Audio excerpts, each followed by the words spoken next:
Yet.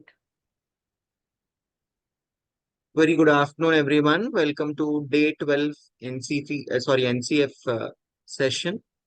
So, yeah, let us start with the session. So, today we are going to do forms of assessment. As usual, let us begin with Chitrama. So you'll have to kindly increase that. Too small for me to read. Yeah. Yeah, this is okay. Correct. Okay. Forms of assessment. There are several forms of assessment that can be used across both formative and summative assessments. The first form is written tests. These require written responses to questions from students. They are the most common form of assessment and used across various stages of school education. Forms of written tests include number one, objective type questions. The most commonly used form of objective type questions is multiple choice questions, that is MCQs, that require students to think through and select correct responses from a variety of options. Other forms include filling in blanks, matching, sorting lists based on select criteria, picking the odd one out, labeling a diagram, solving a crossword, unscrambling a word, solving riddles, and word grids that require a very short or one-word answer. Number two, constructed response questions. These are questions that require students to frame and write answers. They can be being close-ended, requiring one correct and short answer, or open-ended, requiring a short or long essay with multiple correct alternate answers. It is important to have clear and detailed scoring guides or marking schemes for such questions to avoid subjectivity in assessment. Third is graphic organizers. These are visual representation of ideas and concepts that allow students to sort information and make connections. They help students organize their learning and assimilate new knowledge. These organizers are particularly useful in diverse classrooms where writing skills may not be a strength for all students. These can be used across subjects. Great. Should I continue? So, we will summarize this and then we will go to the next part, ma'am. Mm. So here, as a part of forms of assessment, we have seen the first type of assessment as written tests, in which they have spoken about objective type questions, which includes MCQs and fill in the blanks, scrambling words, solving riddles, all such sort of things, which we are already doing in most of the schools. Coming to constructive response questions, they are nothing but, like question and answer type, as well as essays and long essays and short essays and alternative answers. Coming to graphic organizers, I suppose this is the first time they have included graphic organizers into written tests, or else maybe only few schools have been doing. I don't know, because to my knowledge, most of the schools don't include graphic organizers into tests where we are giving marks. So these are Yeah. basically, like visualistically useful, like tools wherein they can present the information in the form of graphic organizers. And, this helps in, remembering things. And, This could go, I think this could go more as a formative assessment rather than a summative. but above they have mentioned that these are useful for both formative and summative, right? Across Yeah, both but formative and summative assessments. we'll have to Maybe. see then how they're going to use graphic organizers and Yeah, summative. so maybe we can give it for 3 marks or 4 marks and all that. Ah, Yes. If we can ask flowcharts and mind maps and all, then graphic that's organizers, okay. yeah, that can be done. Next, oral tests, ma'am. Okay, oral tests. These require an oral response from students and can be used in many ways. The most common forms are reading aloud, responding to questions, recitation, and debates and discussions. Other forms including group discussions, presentations, and extempore talks, which could also be used for assessment. First is Yes. reading aloud. Reading assessments could include reading aloud a passage, a poem, or any other form of writing. Word recognition, fluency, and voice modulation skills could be assessed along with comprehension through asking students to summarize or talk about what they have read. Second one is listening and responding. students listen to a text and respond either orally or on a worksheet. This form of assessment can be used in language as well as other subjects, especially when teachers wish to remove any barriers that might hinder expression of what a student has learned. Third is recitation. This is a commonly used assessment, especially at the foundational and preparatory stages. It helps the teacher assess spoken language with specific focus on pronunciation, intonation, and comprehension through observation of the student's expressions and actions. Fourth one is debates and discussions. In the middle and secondary stages, students' fluency of language as well as proficiency in making strong arguments using knowledge and reasoning to persuade and convince an audience can be assessed, while also developing an ability to understand and respect others' viewpoints and opinions. Teachers can also include other parameters such as diction, deportment, ability to take criticism positively, and manage their emotions and body language during public speaking. Sharing parameters before setting the task helps students focus on developing these skills and serve as good learning opportunities as well. Debates in science and social science can help seamlessly integrate ethical and environmental dimensions of the curriculum into subject-specific tasks. Yes. So here they are speaking about oral assessments or oral tests, which already most of us we are doing in all the schools. All the things that have been mentioned here, like reading aloud, listening and responding, recitation, debates, discussions, all these things are already being done. Again, they have emphasized a bit on them. But only thing that we have to remember in mind is this time it is maybe most of the times it is like we will be giving even things out of the portion and we'll be asking maybe something extra other than the portion. But as a like process of formative and summative assessment, we can even conduct oral tests within the content that is there in the lesson. Yeah, moving further, practical tests. Yes, ma'am. Practical tests. These require students to demonstrate specific skills and applications of their new learning. Some key illustrations are described below. Number one, experiments. Using experiments help assess students' understanding of concepts of science and the scientific method. This is also a good way of finding out whether students can do science and not just answer questions about science. Artifacts.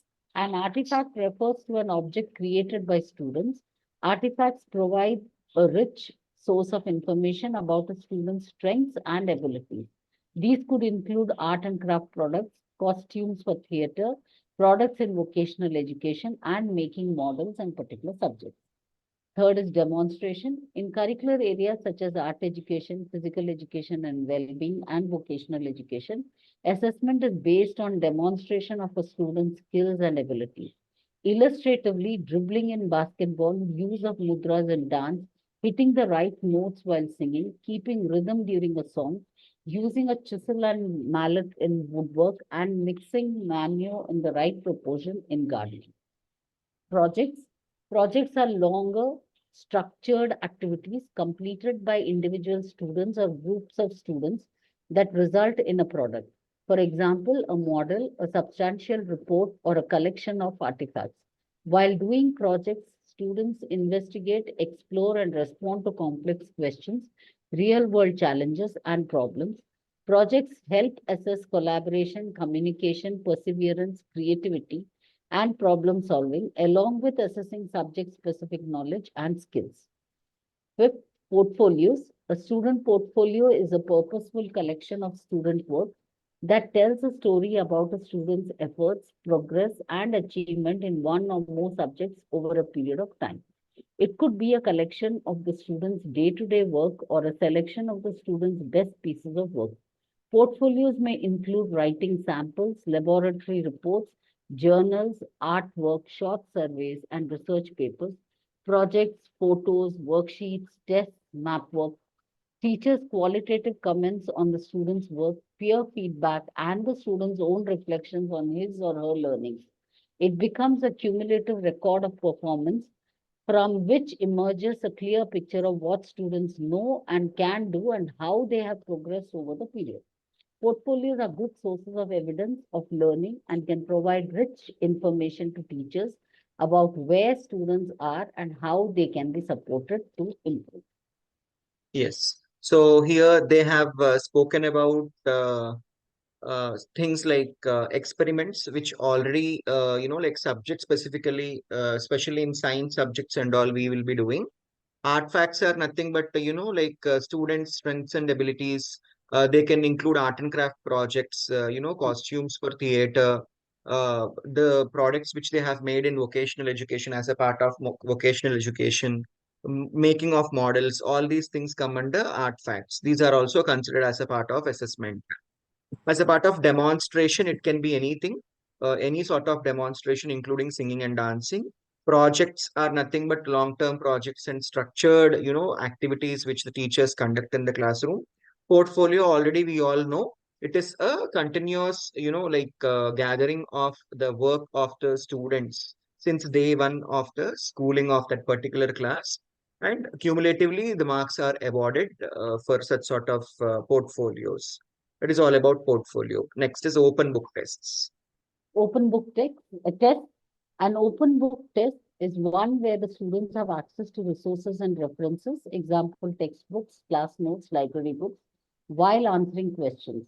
These tests assess the ability to process or use available information and apply the same in various contexts. These tests shift the focus from recall to application and synthesis. Great. So open book tests we all know, wherein children will be using the resources and references as to answer the questions. Already we might be doing this for value education and other, like common subjects in the class. So these can also be conducted in the other subjects, like the specific subjects, like, the core subjects, science, maths, and social sciences and languages. So for open book tests We, also, we can give, marks. So by this, we can conclude saying that this time it is very child friendly, the assessment. As we have discussed in the earlier chapters, as per the abilities of the children, the assessment, like types of assessment and forms of assessment have been suggested here. Any which ways, that is wonderful. Moving further, 3.4.7, designing good questions. Suchitra ma'am, shall we start with you? Yes, sir. Designing good questions. All assessment should measure achievement of competencies at the stage and learning outcomes for the grade, leading to attainment of curricular goals. This is the basis of designing good questions. Designing good questions is a skill that is built over time with practice. Some key thumb rules for designing good questions are as follows. A question should assess a relevant concept capacity that is core to the subject area being tested. Example, assessment in language should test skills of language learning, not the content used to teach those skills. B, questions should be clear and factually and conceptually correct. C, vocabulary used in the question should be contextual, age appropriate, and sensitive to bias. D, while developing MCQs, obviously incorrect or correct responses should be avoided. The incorrect options or distractors should indicate misconceptions that students commonly have. E, all descriptive questions should be coupled with a clear and concise marking scheme. Marking scheme. So marking scheme we will be seeing in part C, school subjects, assessment sections and all. The samples will be given there. So here they have given few key rules to, follow while we are designing a good question Good paper or question. else questions. Okay, like it is to assess the capacity and the competency. So like, for example, they have mentioned about languages here, not to use the content, rather than that you have to assess the language skills like Skill. LSRW skills in the language. In the core subjects, it is all about the concepts. Apart from that, the questions are to be very clear, factual, and conceptually correct. The correct concept has to be identified to test the knowledge of the child. Apart from that, vocabulary that is being used in the, question paper should be contextual, age appropriate. If the questions are having vocabulary, which is, literally more for the child to understand, high frequency words.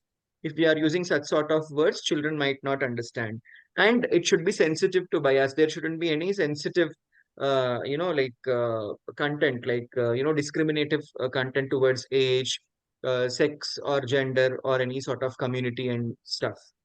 And while developing MCQs, obviously incorrect or correct response should be avoided. The incorrect options or distractors should indicate misconceptions that students commonly have. So it is again from the end of the students, perspective, making even MCQs very easy for them to understand and answer the exact question. So all descriptive questions should be coupled with a clear and concise marking scheme. As we know, marking scheme, most of the schools, I suppose, they are not particular about marking scheme, only question paper and answer key. So marking scheme also, we have to, motivate teachers to prepare a marking scheme right from, first periodic test, so that, they do the correction as per the marking scheme. Yeah. Otherwise, many times it so happens that the children who are scoring very well in school, they don't score anything in CBSE exam. Okay, if we just look into it, at many a times it so happens that because the child reads very well, teacher might have given this thing, marks and all. That's how it is. Yeah. 3.4.8 Designing marking schemes. A. All questions that require descriptive answers and measure the achievement of more complex learning outcomes need to have a detailed marking scheme. This ensures clarity and helps to reduce subjectivity. B. Marking scheme should lay out specific expectations of what is expected for a fully correct, partially correct, and incorrect response. C. For questions assessing conceptual and understanding, application, and reasoning, it is necessary to include specific samples of responses. There could be variations in student responses, and marking schemes should account for that. This is particularly necessary in open-ended questions where student opinions could differ, or in solving mathematics or science problems where their approaches could vary. D. Assessment of projects and portfolios also need explicit criteria for evaluation. Yes. So this is all about marking scheme, how to develop the marking scheme.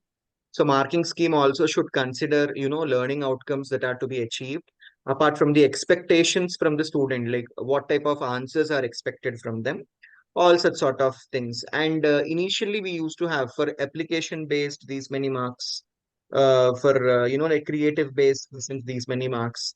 That way we have to have a proper, marking scheme for which type of question, how many marks are being awarded, so that it will become easy for the teacher also to, allot marks.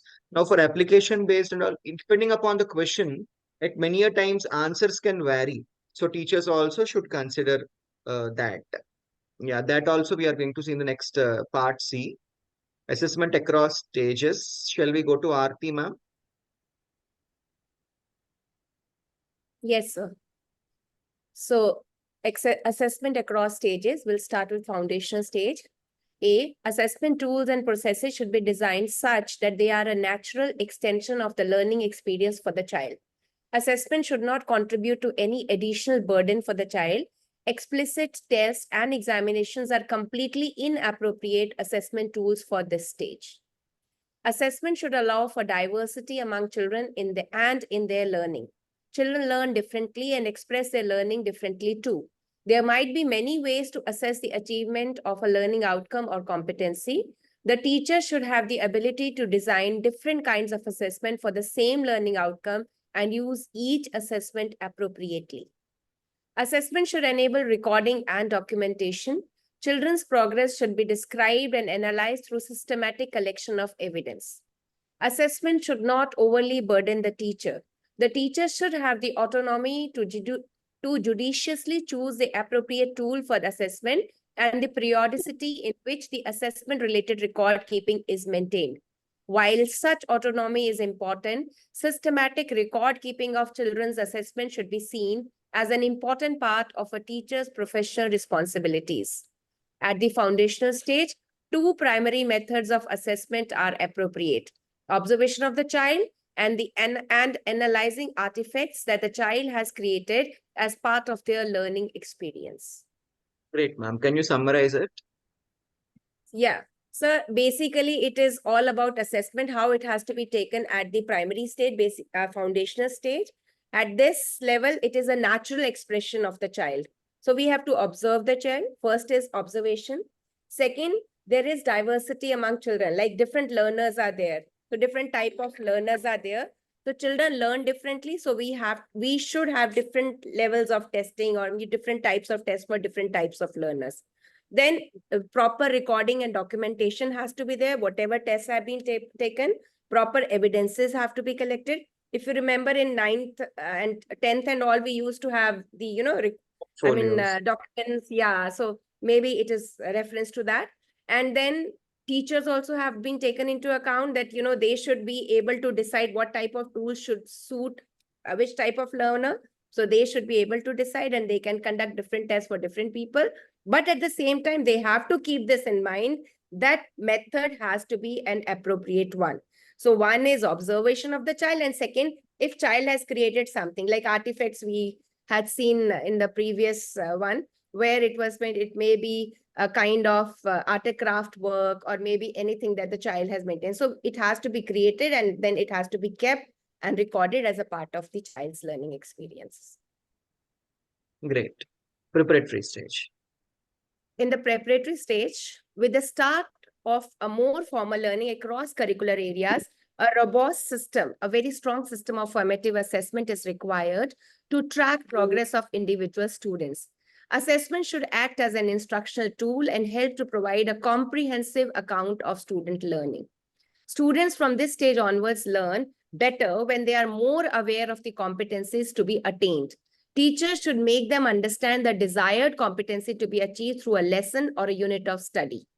At the preparatory stage, in addition to observation of the students and analysis of artifacts created by the student, a variety of formative oral and written assessment should be introduced. These assessments should test conceptual understanding and competencies and should include questions that encourage creativity. At the end of each year of the preparatory stage, there will be a comprehensive summative assessment of the student's readiness to enter the next grade with robust options for support during the break between the grades to help ensure such readiness. So I'm sure this is FA plus essay. Yes. So- FA plus essay. Yes. Yeah, formative assessments throughout, oral and written assessments, and it will be followed by one essay at the end of the term to decide whether the child can be promoted to the next class. Also, we have to consider the observations of the students and artifacts that are available. Yes. Those are also to be considered for a part of assessment. Yes. Middle Middle stage. With the introduction of more concept in each subject at this stage, assessment will continue to be competency-based, covering all dimensions of learning. At this stage, the focus of the curriculum moves to conceptual understanding and higher order capacities. Therefore, various formative assessment techniques such as projects, debates, presentations, experiments, investigations, role plays, journals, and portfolios should be used to assess learning. Regular assessment comprising MCQs and constructed responses, which include short answers, long answers, with the aim to test conceptual understanding and higher order capacities rather than merely rote learning, may be used to track students' progress, give valuable feedback to students, and continuously revise teaching learning plans and practices. Questions that require creativity are especially encouraged at this stage. At the middle stage, in addition to variety of oral and written tests, a variety of practical tests and projects should also be introduced. And at the end of each year of the middle stage, there will be a comprehensive summative assessment of the student's readiness to enter the next grade with robust options for support during the break between grades to help ensure such readiness. Great, ma'am. So can you summarize this? So again, we need to keep in mind what competencies we need to develop. Then Yes. formative assessments in the form of role play, experiments, presentations, portfolios, journals. So this will definitely develop their confidence as well. So basically higher order competencies we are targeting over here. Regular assessment in the form of MCQs, and now competency-based questions are already there. Short answers, long answers, this has to be taken care of. And at the end, there has to be a proper practical test. And somewhere if we feel that the children are not up to the mark, a proper scaffolding has to be there in between to ensure this readiness. If needed, after the analysis of the marks, we have to change the teaching learning plans as well. Yes. So moving to secondary stage. Given the demand of a greater subject depth, regular formative assessment should be effectively practiced for facilitating meaningful learning and constructive feedback. Classroom assessments, like in the middle stage, will continue to play an important role considering the nature and the complexity of the competencies at this stage. Self-assessment will also play a key role in student learning at this stage. Students should be facilitated to monitor what they are learning and use the feedback from monitoring to adjust, adapt, and decide their own strategies for learning.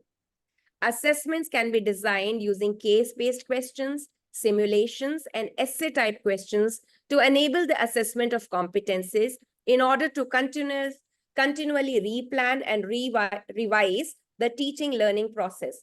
Questions that require creativity are again especially encouraged at this particular stage.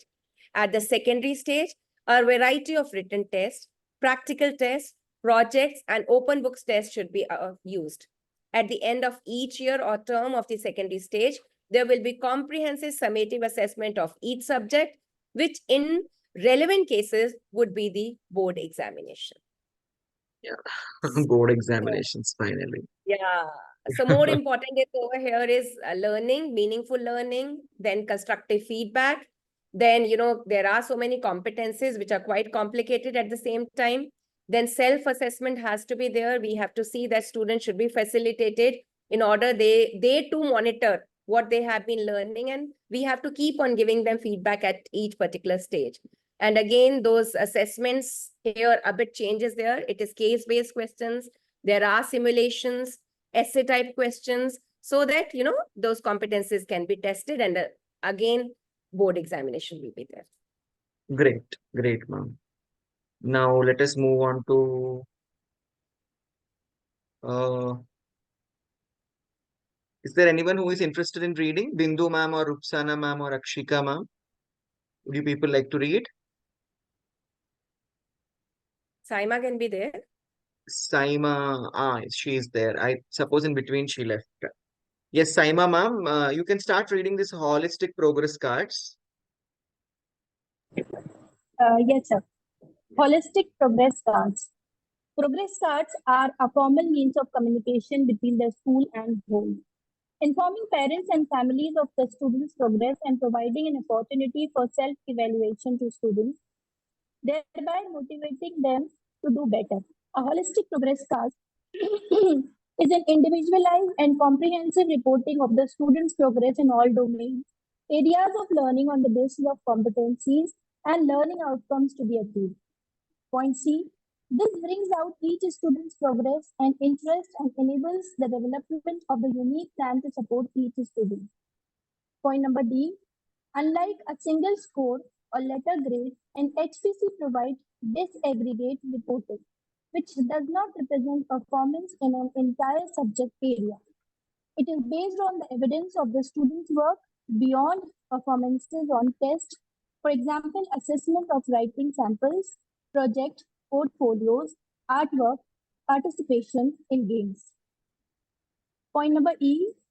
The HPC will enable focus on the student's progress as opposed to comparison with student. The comparison will be with the student's earlier report card and not with the performance of the student with other students in the class. Yes, ma'am. You can summarize it. Yes, sir. This talks about the holistic progress card. The holistic progress card is the 360-degree evaluation of the student. Progress cards are the formal means, as we know that this is a card which tells about the learning of this child. The holistic progress card is the individual document, which is a very comprehensive document and which covers all the areas of the child's learning, like how much competencies are achieved by the child. This also tells the parents and the teachers where the student need help and what more can be done for a child to get the better result. Unlike a single score of the letter grade as we used to have Apart from earlier, that, even the learning the outcomes that the child has missed, what are the learning outcomes the child has to still achieve? Even those are mentioned in the holistic report card. Yes, sir. Yes, sir. This brings out each student progress and interest. The holistic progress card also tells us the interest of the child and enables the development of the unique plan to support each child. So this is based on the differentiated learning plan and the outcomes of the teaching of the student, like on the basis of the report prepared in the holistic progress card. We can judge or we can understand what is the child interest and what is the progress of the child, and also we can plan accordingly that what more is required for the child. Unique, a single score or the letter grade, HPC provides disaggregate reporting which does not represent performance of the entire subject.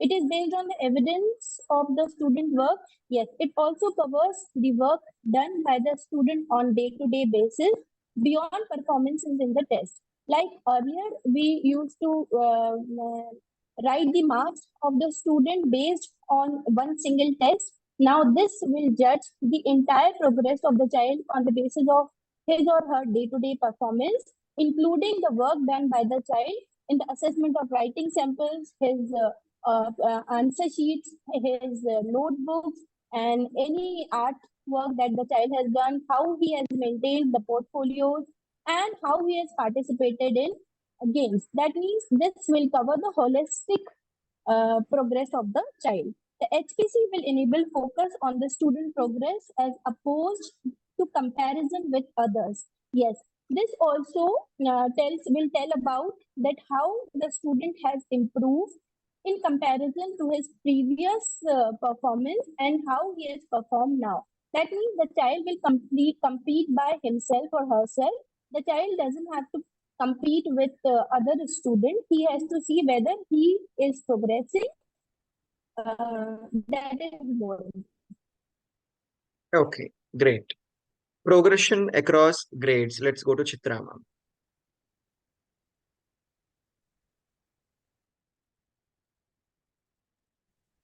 Progression across grades. Students should not be detained from grades 1 to 8. It is the responsibility of the education system to ensure that all students achieve requisite competencies by grade 8 so that they can successfully continue onwards from grade 9. There must be clear checkpoints and support systems in place to help all students acquire the requisite competencies by grade 8. NEP 2020 requires all students to take examinations in grades 3, 5, and 8 conducted by an appropriate authority that tests competencies. These examinations will be conducted by a body which is outside the school as mentioned in NEP 2020. It may be a state, district body, or any other appropriate body. These will be competency-based examinations and not be based on memorization and procedural skills. It is important that these examinations are based on the core key competencies. For grades 3 and 5, the focus would be on FLN competencies. This would not cover the entire curriculum, but core competencies that are crucial for study in later grades. Number 4, these must be conducted by an independent body, that is a district board, which has the capacity to conduct valid and reliable tests with high integrity. This is the linchpin of executing this particular NEP 2020 recommendation. E, the assessment of achievement of competencies will be shared by the school with individual students and their parents, families, guardians with a developmental and improvement objective. Those students who have achieved satisfactory levels of competencies will be helped by this very specific engagement and discussion on their progress. For students who have not achieved levels of competency satisfactory enough to begin the study of the next grade, clear and definite actions will have to be taken immediately by the school with support from the system to ensure that such students achieve requisite competency levels to be able to study in the next grade in the coming session. One immediate action would be, where possible, providing a summer school that is 6 to 8 weeks for these students with adequate number of teachers. At the end of the summer school, the examination will be reconducted by the same appropriate authority. And if the student has still not achieved requisite competencies, then actions as per points below will be taken.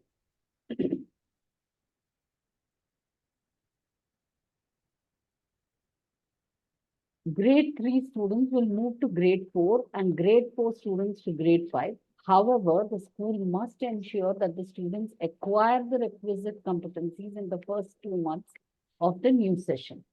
Students in grades 5 and 8 and their parents, families, guardians will be given the option for the students to continue for one more year in grade 5 or 8, as the case may be. The decision to continue in the same grade would entirely be that of the students and their parents, families, guardians. In case students and their parents, families, guardians choose to continue in the same grade, and despite a second year in the same grade, the student's achievement is not at the level of adequate competencies, then an appropriate evaluation of the school will be done by a competent academic institution, example DIET, BRC, If the or meeting another. ends, kindly rejoin with the same link, everyone. This evaluation would be of the entire school and not only the teacher who is teaching that particular grade, because the overall school and previous grade teaching has effects on this matter. Number 2, clear actions to improve the conditions that are causing this lack of achievement, including poor attendance, if that is the case, will be planned and implemented. This will form a part of the school development plan and discussed with the school management committee. Number 3, also the students' competencies will be assessed through the common grades 5 or 8 exam, as the case may be, and they will be progressed to the next grade and given the requisite extra support as described below. No student